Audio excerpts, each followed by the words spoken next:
The major reason Prince Andrew will likely never set foot in the United States again. Prince Andrew's friendship with paedophile Jeffrey Epstein was probably one of his biggest regrets in life. The disgraced Duke's life and reputation has never recovered following the controversial relationship, as he was stripped of being a working royal and is now clinging on to stay in his home, the Royal Lodge. Another consequence of the disastrous friendship is that he will likely never be able to set foot in the US again. That's because, according to a top lawyer, he could possibly face being arrested and charged. It all relates back to the Epstein documents that mention him, a lawyer has warned. The Duke of York's accuser, Virginia Giuffre, claimed she was paid $15,000, £11,700, by Epstein to have sex with the prince when she was just 17. Hello viewers, please remember to subscribe and click on the notifications bell icon, so you will be notified whenever we upload new cookies about the British royal family. Prince Andrew always has and continues to vehemently deny the allegation, asserting he has never met Giuffre, who was trafficked by Epstein. Ben Michael, attorney at M&A Criminal Defense Attorneys, told Daily Express US, the chances of Prince Andrew being extradited and facing charges here in the US are very small. Could he be charged, even though he is of royal status? Yes, he's not exempt from criminal charges because of his status. But is it likely the US will actually extradite him? No. There is a much greater chance that if he ever steps foot on US soil again, he may get arrested and face charges. He knows this, and because of that, he will simply not come to the US again.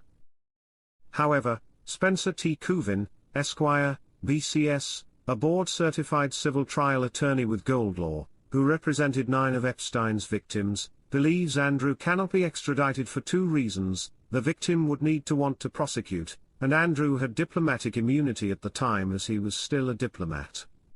Speaking previously to the Daily Express US, he said, because he was a part of the royal family at the time of the incidents, he would likely have immunity under either United States or UK law. What matters more now is the public's opinion of him after all of this additional information comes out. Prince Andrew in no position to bequeath Royal Lodge to Princess Beatrice and Princess Eugenie. Prince Andrew is in no position to bequeath Royal Lodge to Princess Beatrice and Princess Eugenie, a royal commentator has exclusively told GB News.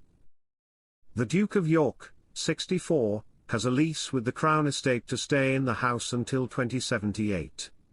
However, Andrew is thought to be under increased pressure to pay his own costs for the upkeep and security of the Royal Lodge mansion in Windsor if he is to remain living there. Hello viewers, please remember to subscribe and click on the notifications bell icon, so you will be notified whenever we upload new cookies about the British royal family. The pressure to move Prince Andrew, who lives in the house with his ex-wife Sarah Ferguson, has been called the Siege of Royal Lodge. The father of 2 wanted to keep Royal Lodge as an inheritance home for his daughters, Princess Beatrice, 36, and Princess Eugenie, 34, GB News understands.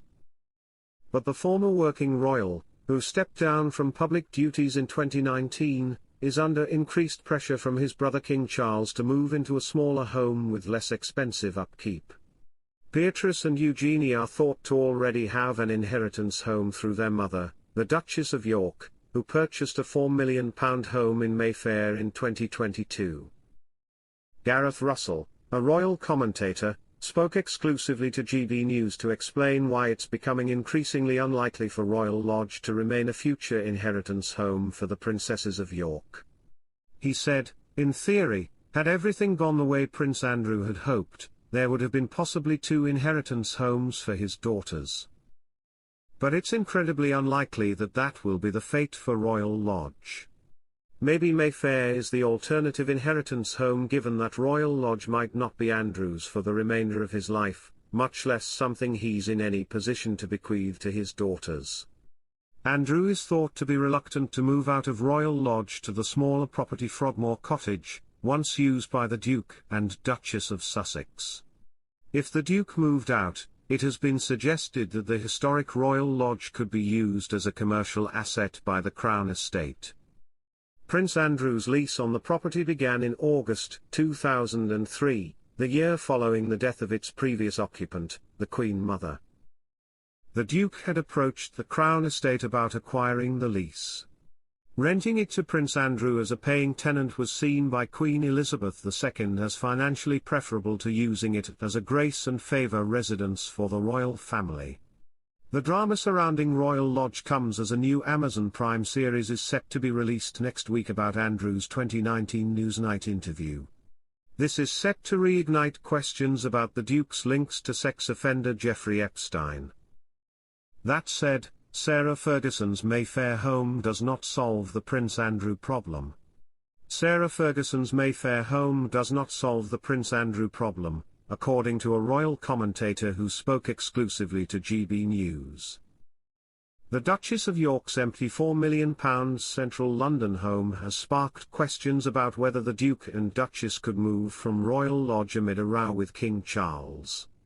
As Andrew continues to grapple with the King over keeping his royal residence in Windsor, Fergie has been hauled into the row after neighbours claimed the house remains empty. The two-bedroom Georgian house is located in Belgravia, a short distance from the homes of their two daughters, Princesses Beatrice and Eugenie. Gareth Russell, a royal commentator, spoke exclusively to GB News about whether Andrew and Sarah could realistically move into the Mayfair property amid the siege of Royal Lodge. He said, "Certainly, the Duchess of York could live safely and comfortably at the home, and her daughters and grandchildren could visit her there and stay there very regularly. However, the security for Prince Andrew will always be a factor.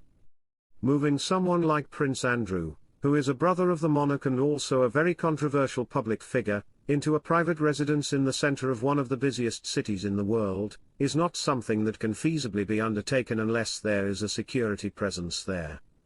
Plus, that doesn't really solve the problem of how to keep Andrew safe without making him a burden to the taxpayer. There doesn't seem to me to be any way in which Prince Andrew can relocate into Mayfair or any part of London without substantial security that either he pays for himself, which he won't be able to afford for very long, or is paid for by the taxpayer.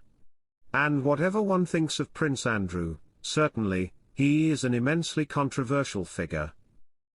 Frequently in polls, he is the least popular member of the royal family by quite a distance.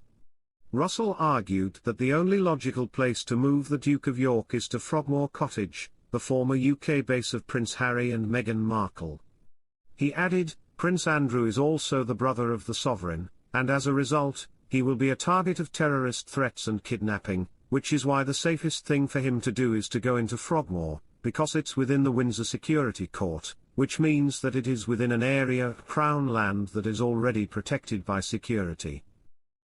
Thanks for watching. Please don't forget to like this video and drop comments, and most importantly don't forget to subscribe and hit the notification bell so you don't miss anything.